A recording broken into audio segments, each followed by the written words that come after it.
Hello everybody, welcome to episode 130 of Reveiw. Today we'll be going over Volume 7 of Kagurabachi. Now, so you got Spawn there with Samura on the back, and then you got a very cool looking cover, but then just Samura on the back as well. But yeah, so this volume starts back off where we finished in the previous volume, where we see as the attack on the sword wielders is beginning to happen, or the enchanted blade users.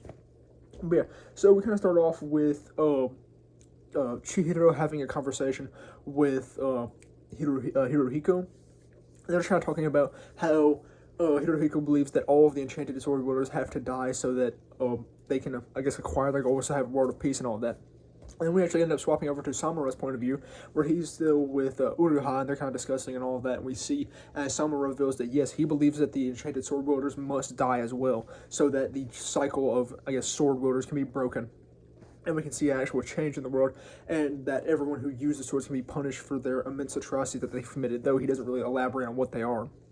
He just mentioned about how, yes, they did supposedly save Japan, but they committed horrible atrocities in the actions of doing so. So we learned that the enchanted sword wielders probably aren't that good of people. But yeah, so we see this, and then ultimately we see as Samura turns on Uruha, and he kills him.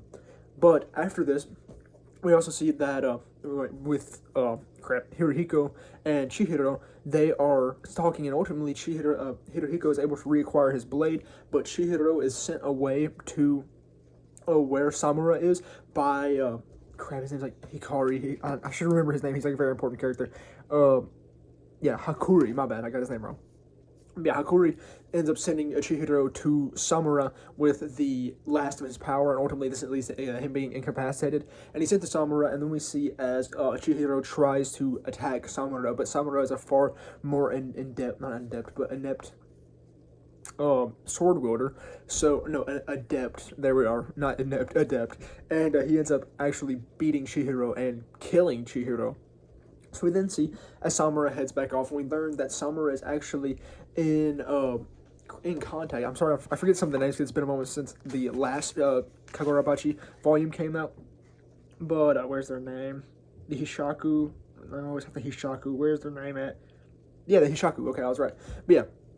So he ends up going and revealing that he has a connection with the Hishaku. He's not in an alliance with the Hishaku, but Samura is instead like a third agent. He's not with the Kamunabi, or nor is he with the Hishaku.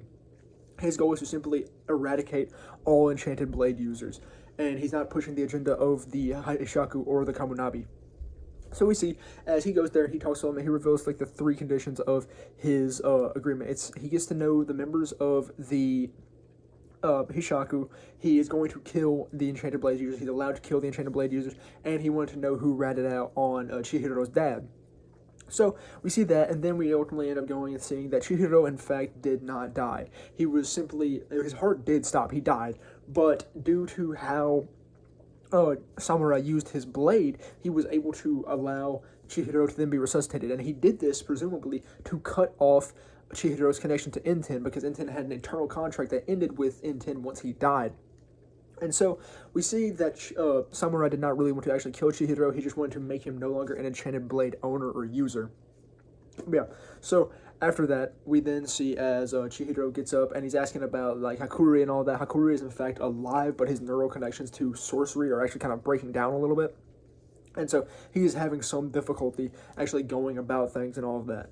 And he's still recovering, and obviously needs a lot more time for recovery.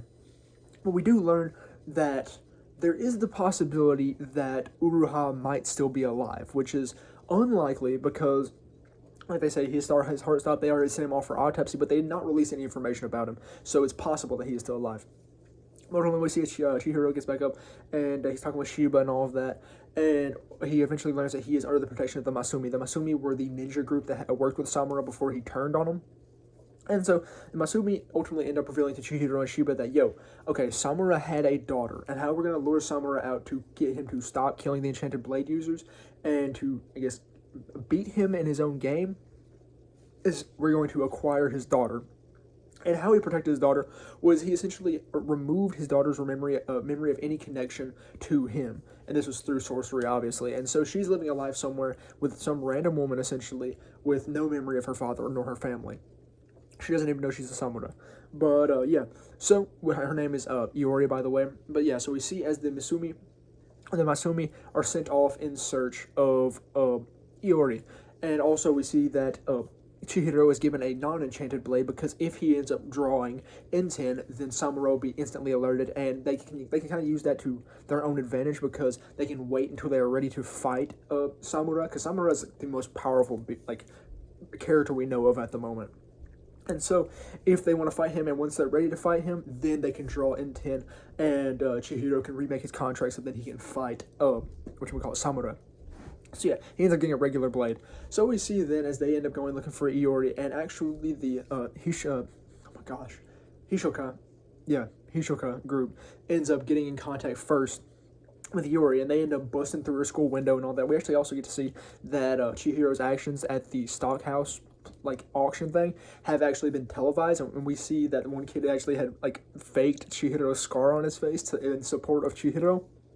But yeah, so after that plays out, and then ultimately we see as they are at the verge of capturing Iori once they figure out, she got some bravery, and they go to test her blood. They don't definitively know it's her, but before this can happen, we see as Ro, who is the little short kid of the Masumi clan, he ends up pulling up and taking Iori with him, and then Chihiro is left to fight this agent of the Hishoka.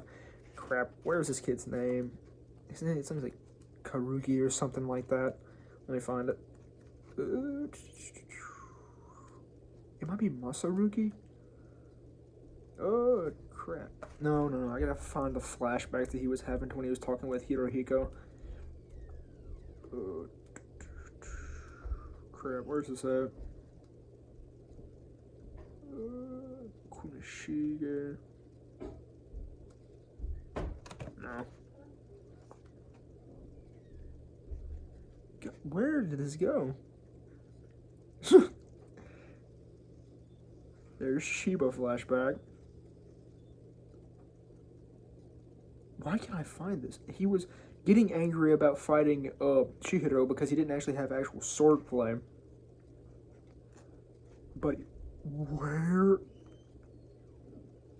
Acute heart failure.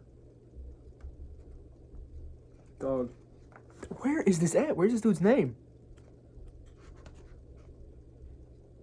Both parties talking about conversing with blades. We skip. Okay. Here it should be Kuguri. Okay. Kuguri is the name of the sword fighter who's fighting Chihiro. And we see Kuguri ends up having a bit of a battle with Chihiro, but he realizes, Chihiro actually has no swordplay, and that is why Chihiro is now wielding a normal blade, so he can acquire more swordplay and become more attuned with his swordplay and sorcery, because if you are not good at swordplay, then you cannot well attune your blade with sorcery. And so, we see this, and then ultimately he ends up leaving Chihiro behind because he's like, you're not a worthy opponent. But then Chihiro ends up pulling out an it's a EI white purity, called something other. It's a style. White purity style. He ends up pulling this out, rushing to meet up with Kuguri, where they clash, and then they have a bit more of a fight. And ultimately, we see Kuguri ends up having to withdraw because he left his fellow homie that was driving around with him in the Hishoka. So he ends up going back to them, and the Masumi end up actually escaping with Iori, and they end up getting back to this place called the Bloodshed Hotel or Inn or something like that. Yeah, let's find out what it was. But yeah, they end up stop fighting. Yes, Bloodshed Hotel. This is a place where no violence can occur, so it's a safe place for Masumi to be at the moment. So we see as we ultimately end up settling down, and Chihiro ends up talking with Iori, and he's like, "Okay, Iori, the reason why you can't remember your past is because a seal has been placed on you." And the Masumi are preparing to put a new seal on her to strengthen it. And he's like, I will tell you everything about your family, so once tomorrow comes and the new seal can be put upon you, you can either decide to be chased down by the Hishoka and the Kamunabi for the rest of your life, or you can decide to go back to going to your school and all that and being a normal child. So yeah, that's kind of where the volume ends. And honestly, I'm so glad I gave Kagurabachi another chance, because this book was really good. Books 5 and 6, or volumes 5 and 6, had really kind of made me lose interest. However, this one really drew me back in. So I am ready to see what else comes of Kagurabachi. I know this only goes up to chapter 65, and there's like 100 and something chapters in Kagurabachi, so there's a lot more to adapt, and I cannot wait to see what it holds. But yeah, just kind of want to make a little video on Kagurabachi because I knew that it's getting its anime soon, which I'm really hyped to see because I know once Kagurabachi gets animated, it will blow up because the art style in this is phenomenal. Like I especially love the panels like when they're in the air or something like that, or they're clashing because ooh, it looks gorgeous. But yeah, that's all I really have to say about Volume 7 of Kagurabachi, and that's all I really have for episode 130 of Shelf Review, so thank you very much for watching.